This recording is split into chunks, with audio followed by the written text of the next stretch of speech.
Olá, hoje a gente vai fundo em um dos pilares mais fundamentais e até debatidos da fé cristã, a concepção virginal de Cristo. E vamos descobrir por que isso é muito mais do que um detalhe biológico. É, na verdade, o ponto de partida de toda a redenção. Pensa só, a história é moldada por incontáveis nascimentos. Reis, conquistadores, gênios. Todos eles começaram do mesmo jeito.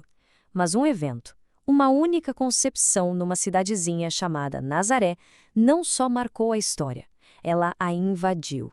Abalou o cosmos de uma forma que nenhum outro nascimento jamais fez. Pois é exatamente isso, uma invasão. Não foi um evento silencioso, passivo, foi um ato deliberado, soberano, de Deus entrando na sua própria criação.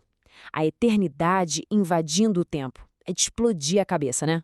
E olha, isso não foi um plano B, um improviso divino, de jeito nenhum.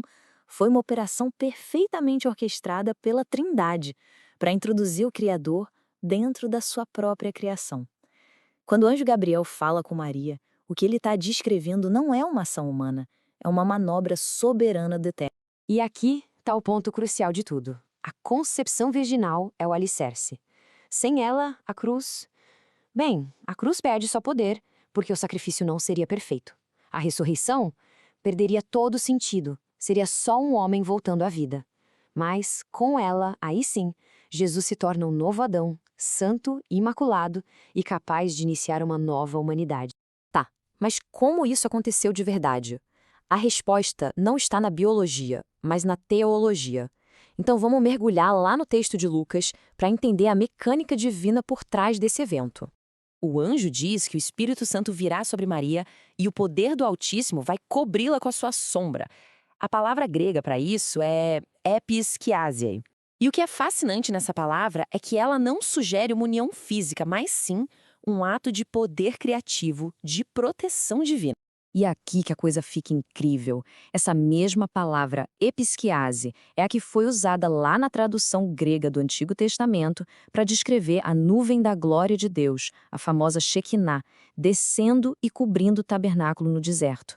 Era a manifestação visível da presença de Deus. Gente, isso é genial! Ilustra perfeitamente o que está acontecendo ali.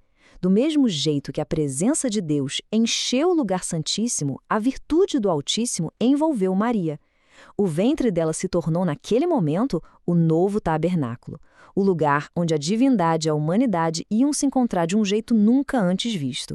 E essa ação divina se expande para envolver toda a Trindade. Não foi um trabalho solo do Espírito Santo de jeito nenhum, foi uma obra trinitária por excelência. Existe uma harmonia de funções perfeita aqui. O Pai é a fonte, é Ele quem envia o Filho em uma missão de amor. O Filho é o Verbo eterno, que voluntariamente se submete a se tornar carne. E o Espírito Santo, ele é o agente que realiza o milagre, santificando o ventre de Maria para que o santo pudesse nascer. O resultado de toda essa ação trinitária é a pessoa única de Jesus Cristo. Ele é consubstancial ao Pai na sua divindade e consubstancial a nós na sua humanidade, exceto pelo pecado. Totalmente Deus e totalmente homem unidos em uma só pessoa. E é por isso que ele é o único mediador qualificado entre Deus e a humanidade. Claro, uma doutrina tão central e tão radical como essa, é óbvio que enfrentaria oposição ao longo da história. Defender a verdade da encarnação sempre foi algo crucial. Só para dar um exemplo, duas das maiores heresias tentaram desequilibrar essa verdade.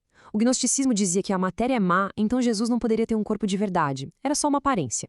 Já o arianismo foi para o outro lado. Negava que Jesus era eternamente Deus, tornando uma criatura, ainda que a mais elevada. A ortodoxia bíblica, claro, rejeita os dois extremos. Isso tudo nos leva a uma pergunta fundamental. Tá, e se a concepção virginal não fosse verdade? E se Jesus fosse simplesmente o filho biológico de José? O que mudaria? A resposta teológica é direta e não tem como escapar. Se ele fosse filho biológico de José, ele herdaria a linhagem de Adão, a natureza pecaminosa transmitida de pai para filho desde o Éden. Ele mesmo estaria sob a maldição do pecado e precisaria de um salvador para si. Ele não poderia ser o salvador. É exatamente por isso que a concepção pelo Espírito é inegociável. É ela que interrompe a linhagem do pecado. É o que garante que ele seja o Cordeiro de Deus sem mancha e sem mácula, o único sacrifício perfeito e qualificado para levar sobre si o pecado do mundo na cruz. Então, vamos amarrar tudo isso. Por que essa discussão sobre um evento de 2000 anos atrás importa tanto hoje? Porque, como a gente viu, a concepção virginal não é um detalhe opcional ou uma curiosidade teológica. É a base indispensável sobre a qual toda a estrutura da salvação é construída. O que a gente precisa levar disso tudo é que a salvação não começou com um esforço humano. Ela começou com uma iniciativa soberana de Deus. É um plano que vem de cima para baixo.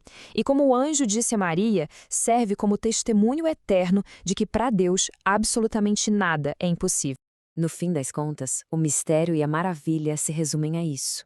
A mente infinita que sustenta cada galáxia escolheu se limitar ao espaço de um útero para se tornar um de nós, a fim de nos resgatar.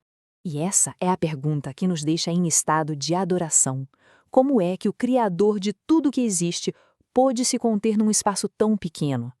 A resposta não está na lógica humana, mas no amor incompreensível de Deus. Uma verdade para se meditar.